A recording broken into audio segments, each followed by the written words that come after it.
If someone said DJ Diesel was DJing this party, would you know who that was? Absolutely not. DJ Shaq would be amazing. If you were like DJ Shaq, I'd be like, I'm gonna shoot you my hair tie. I'd go slightly. We usually do this, right? I'm Hannah Kaiser, and this is the Bandwagon. Last week, we didn't have an episode. I was in Cleveland for the 90th All-Star game. Bear with me, I know that 90 is like a lot longer than I've been alive. It feels like not enough, right? And so I was wondering whether or not anyone's been to more than half of the All-Star games, and the best that I could come up with is Peter Gammons, maybe, I don't know, he's old. If you're watching this, Peter, and you've been to more than 45 Midsummer Classics, tweet out a string of incomprehensible letters and symbols, and we'll figure it out, we'll get the message. This was my first time at either an All-Star game or in Cleveland, and so this week, I'm not bandwagoning anything in particular. We're just gonna talk about how that was, but we're still gonna do this thing. What do I do now? It's an All-Star game. I know, I missed you guys. Is Cleveland underrated? It's Cleveland underrated. It's very small, but in a good way. I love that the stadium was downtown. I love a downtown stadium. Like you walk out and there's restaurants. You walk out and there's hotels. Not the hotels that I was staying at, because I stayed at the wrong hotel. I got in the cab on the way from the airport to go to my hotel, and the guy driving me was like, you're in the wrong place, because he knows where Progressive Field is. And I was like, dude, I know. And he's like, it'll take you 7-8 minutes, get to baseball stadium. And I was like, all right, I'll manage. That was the Rock and Roll Hall of Fame. The Rock and Roll Hall of Fame. So there was a gala at the Rock and Roll Hall of Fame. There was a big hot dog hanging from the ceiling, and I took a picture of it. And I don't know whether they did that especially for us, baseball writers, or if there's always a giant hot dog hanging from the ceiling. Both are bad. In the Rock and Roll Hall of Fame. And Joan Jett performed. What? And a bunch of like youthful baseball writers just blatantly told on themselves, and they were like, who? And I was like, I'm sorry, did you not have the Shrek soundtrack going up? But Joan Jett was amazing. She's an Orioles fan, so she's having a bad year. She was like, I love baseball, I'm an Orioles fan. And everyone was like, oh. They were like, you came to literally the wrong place. If you are an Orioles fan, the All-Star game turned out to be exactly the wrong place to be, which is how we ended up talking to John Means. Back home, they were saying they were probably thinking out the clubby, start handing me cleats and stuff, because no one's going to know who I am, and I'm a rookie on the Orioles. He was so nice, and then I saw him at the game, and I was like, they think you're the clubby? And he was like, they don't, they're really nice to me, and he was so happy, and I was like really glad that he was glad. He's a rookie. I was like, you want to feel like you earned it as much as everybody else. But then he didn't make it in the game at all, so I didn't run that piece, and he also maybe didn't earn it as much as everybody else. Who are some of the best fans you met? We met some fans from the 1800s. What? We played plenty of 2-1 ball games for 18 innings and people falling asleep in the stands. They've been to all the All-Star games and then some. We met Bryce Harper as a fan. I'm not complaining about the home runs, but the fact that Mike Trout's the best player in the entire league ever. He was the only Bryce Harper at the All-Star game. Hello. Mike Trout put out a commercial in which he was like, people say I'm the best player. And I was like, ER, pull your shit together. Weather. Somebody stole my bit, solved baseball. Jesus, man. Let me tell you what's good for baseball. Fun. We asked a lot of people about home runs, and they each thought that they were the only person who said, chicks dig the long ball. I mean, chicks dig the long ball. Chicks dig the long ball. Chick did a long Chicks ball. dig the long ball. Chicks dig the long ball. So usually they ask me what I am a fan of at this point in the show, but I figured that while I was at the All-Star game with all of these baseball players, that we would find out what they think of baseball-y things, and some non-baseball-y things. Yeah, let's do it. I'm good. Woo!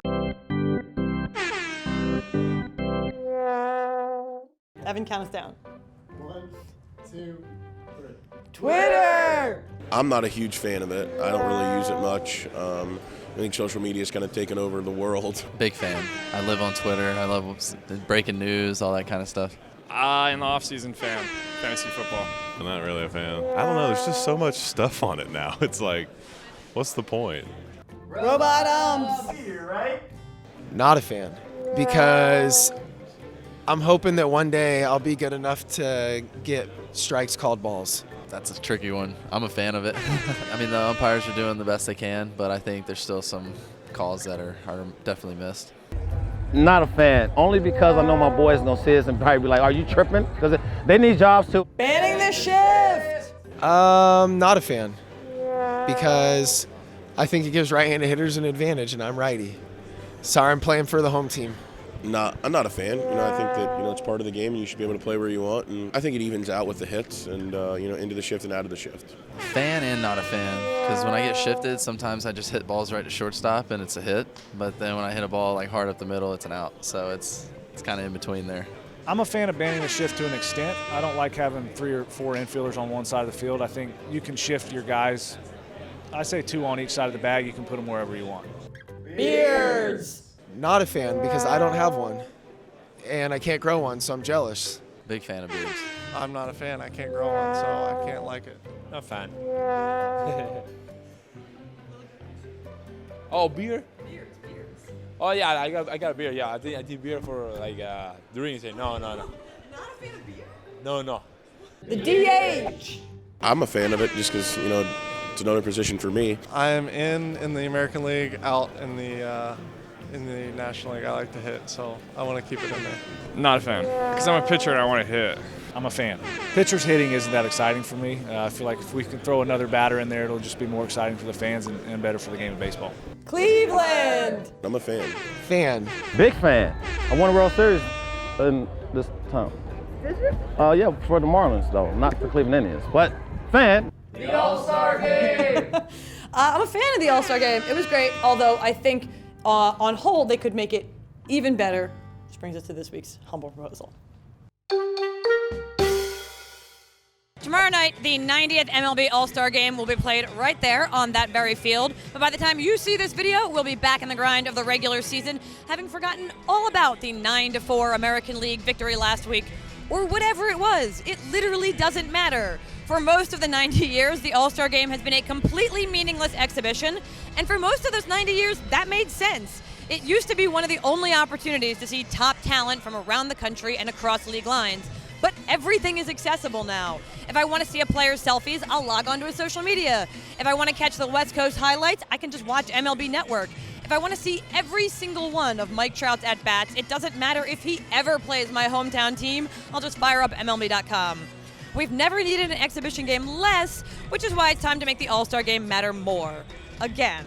That's right, I am advocating for a return of the home field advantage stakes to the All-Star Game. And I realize that this may be my least popular take to date, but here's the thing.